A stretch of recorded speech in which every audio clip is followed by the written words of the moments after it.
Assalamualaikum warahmatullahi wabarakatuh. Alhamdulillahirabbil alamin. Wassalatu wassalamu ala asyrofil anbiya'i wal mursalin sayyidina wa maulana Muhammadin wa ala alihi wa sahbihi ajmain, amma ba'du.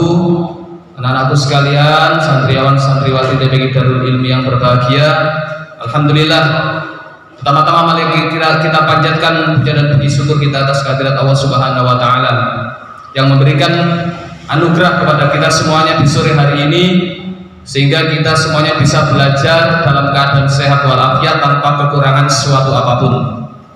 Yang kedua, selawat serta salam tak lupa selalu tercurahkan kepada junjungan kita semuanya, idola kita semuanya, panutan kita semuanya, Nabi Agung Nabi Muhammad Sallallahu Alaihi Wasallam. Karena syafaat dari beliau sangatlah kita butuhkan nanti ketika hari dimana tidak ada lagi pengampunan kecuali dari Allah melalui para nabi-nabinya. Kitab Arba'in Nawawi sekarang kita memasuki hadis ke-18. Dibuka halaman 34 pada kitab. An Abi dari Jundum bin Junadah wa bi Abdurrahman Mu'adz bin Jabal radhiyallahu anhu. Rasulullah sallallahu alaihi wasallam qala ittaqillah haitsuma kunta wattabi' sayyi'atal hasanah tamhuha wa khaliqin nasa bi khuluqin hasan. Hadis ini diriwayatkan oleh Tirmidzi. Artinya dari Abu Dzar, Jundub bin Junadah, dan Abu Abdurrahman yaitu sahabat Mu'adz bin Jabal radhiyallahu anhu, bahwasanya Rasulullah SAW bersabda, takutlah engkau kepada Allah di mana saja berada. Susullah perbuatan jelek yang kita lakukan dengan perbuatan baik. Niscaya nantinya kebaikan dapat menghapus kejelekan. Dan bergaullah sesama manusia dengan budi yang baik. Nah, hadis ini menjelaskan bahwasanya kita dituntut sebagai seorang hamba. Hamba itu apa? Hamba itu orang yang harus patuh, harus nurut marang majikan, marang Tuhannya. Jadi kita dituntut untuk takut ketika kita mendapatkan azab sewaktu-waktu dari Allah Subhanahu wa taala. Azab bisa diberikan di dunia, bisa diberikan di akhirat, dan bisa diberikan ke dua-duanya. Nang dunya diazab, nang akhirat yo diazab. Contoh di mana di dunia diazab, di akhirat diazab. Korun iku nang dunya ditenggelamkan oleh Allah. Besok-besok di akhirat masuk ke neraka.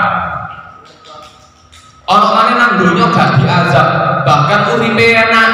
Contoh, orang-orang kaya raya sekarang ini kebanyakan adalah orang-orang non-muslim, orang kafir, orang terkaya di dunia. Orang-orang terkaya itu kebanyakan mereka beragama tidak Islam. Mereka ketika hidup mau enak terus, enak terus, uripe kecukupan, bahkan berlebihan, bahkan bingung ngentekno hartane, kebingungan dalam menghabiskan uangnya. Ketika mati ya mewah, dikubur mewah, dimasukkan ke petinya terbuat dari emas. Sebagaimana di zaman Fir'aun dulu petinya untuk emas, dan di dalamnya terdapat banyak harta emas. Jadi mayite dimumi, neng jerone dileboni harta-harta sing apik-apik rupa emas. Kelihatannya kita melihat wonge uripe enak, bendino mangan enak, ngelecer nang dindi, pokoknya enak. Jadi dia tidak mendapatkan azab di dunia, tapi ketika besok di akhirat dia masuk ke dalam neraka. Nauzubillah min dzalik. Bagaimana dengan kita? Kita selalu berdoa kepada Allah semoga kita tidak termasuk baik yang diazab di dunia ataupun yang diazab di dunia tambah Allah diazab di dunia plus akhirat tambah bonyok. Wis nang dunya uripe gak enak, miskin, melarat, aras-arasen beribadah. Nggih, dadi nang dunya wis gak enak, uripe serba kekurangan, aras-arasen ibadah. Meneh-meneh mati masuk neraka lho. Nauzubillah min dzalik. Gak enak kan? Karuan ketika di dunia kita rajin ibadah walaupun kehidupan kita serba kekurangan, tapi ketika di akhirat kita masuk ke dalam surga. Soalnya orang nang dunia gak suwe 80 tahun mati, 100 tahun hampir pasti mati. Dan manusia sekarang gak sampai 1 tahun. Sebagaimana kita saksikan kebanyakan manusia sekarang umurnya ketok ejek enom tapi sudah meninggal dunia. Jadi pada di sini kita dituntut untuk takut kepada Allah di mana saja. Di mana saja itu contoh, misal ketika sampai berada di masjid musola, perasaan sampai merasa aman nyaman. Sampai isok berpikir ketika nang masjid moro-moro gempa, kebruan, bangunan masjid mati, itu menakutkan tak boten ketane. Nang masjid enak-enak ibadah gempa mati. Dibandingkan ketika ndelok orkes, nggih nang orkes ndelok tontonan-tontonan maksiat, moro-moro di tempat itu terjadi kebakaran dan hangus gosong terbakar mati. Kira-kira enak mati nanti nang masjid. Nggih. Jadi kita dituntut untuk takut kepada Allah di mana saja. Makanya kita diharuskan menghindari tempat-tempat yang berpotensi menimbulkan suudzon, menimbulkan dosa. Jadi didoi, ngadoh, ojo ide-ide. Mengapa? Karena khawatir nanti kena azab dari Allah.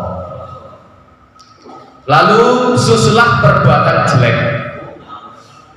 Coba dicek mulai tangi turu, mulai bangun tidur tadi, berapa perbuatan jelek yang kalian lakukan?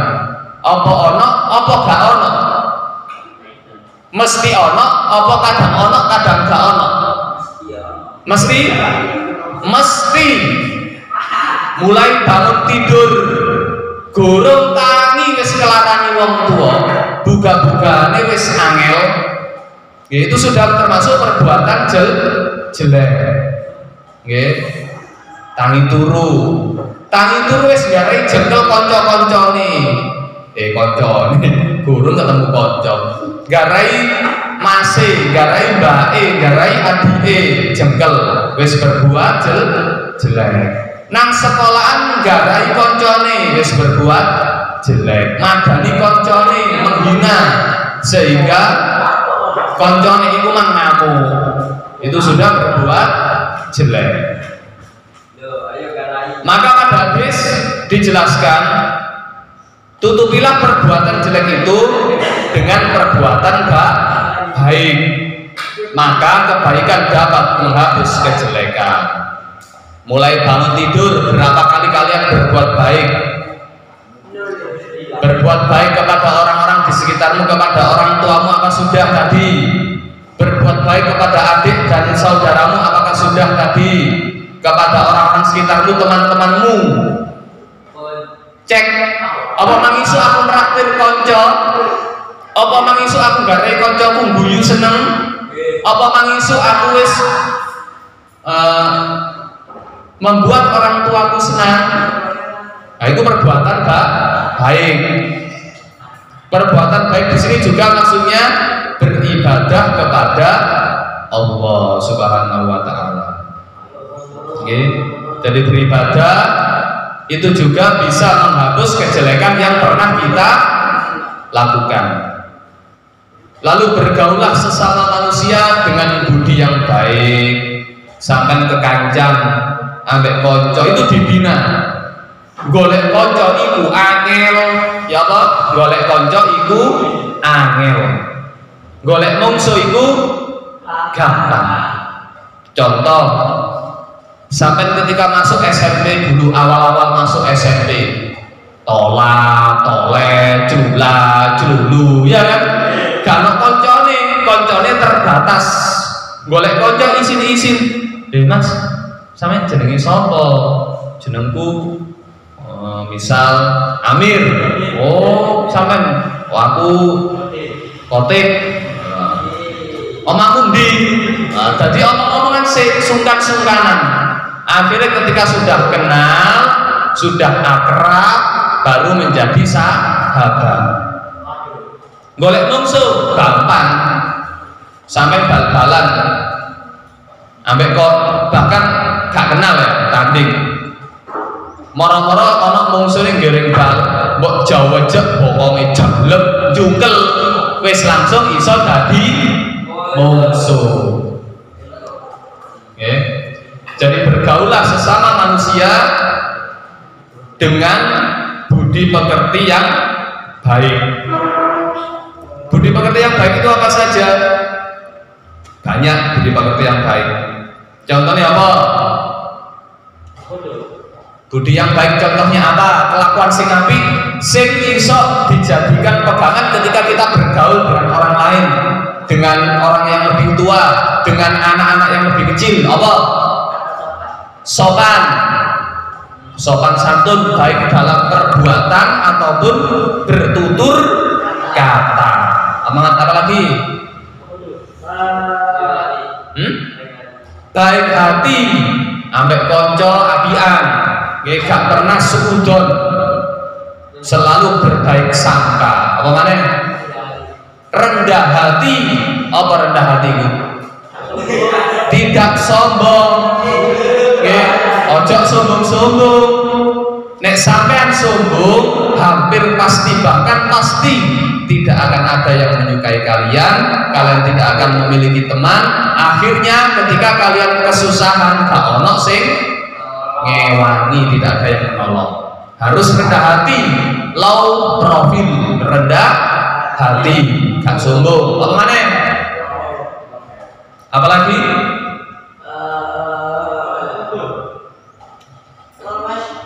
Apa? Ramah. Apa? Ramah. Ramah itu apa? Duduk ramah Pak Suci. Ramah artinya ambek konco itu welcome, selalu tersenyum, selalu membuat hati orang lain merasa nyaman, senang. Ramah. Apalagi? Akhlak-akhlak yang baik.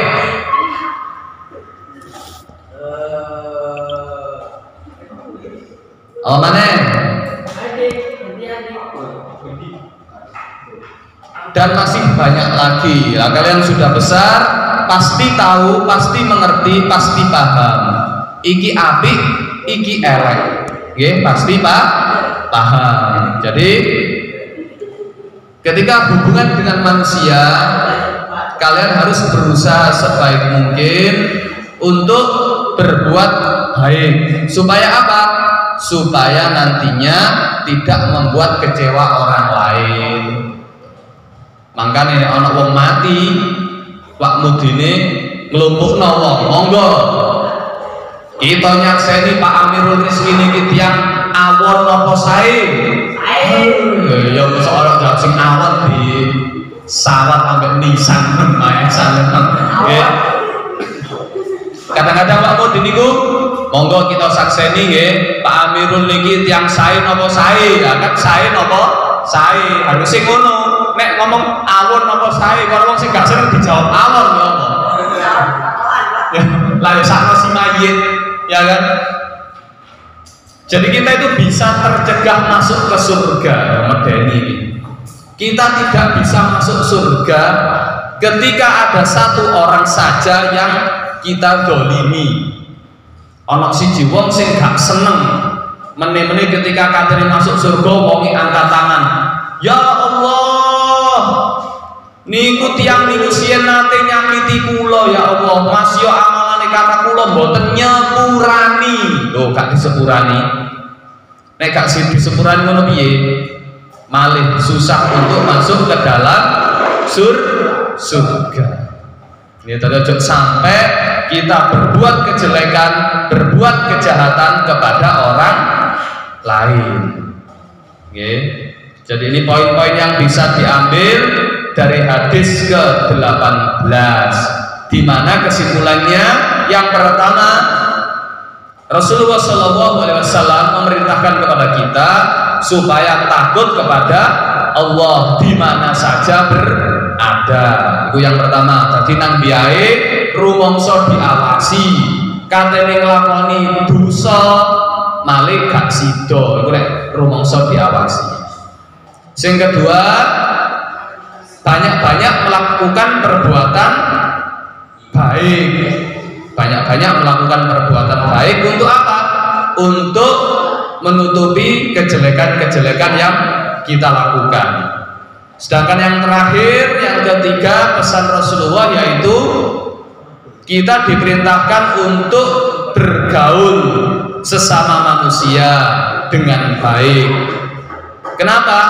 Supaya ketika kita mati nanti kita tidak meninggalkan kesan-kesan yang buruk terhadap orang-orang yang mengenal kita semuanya.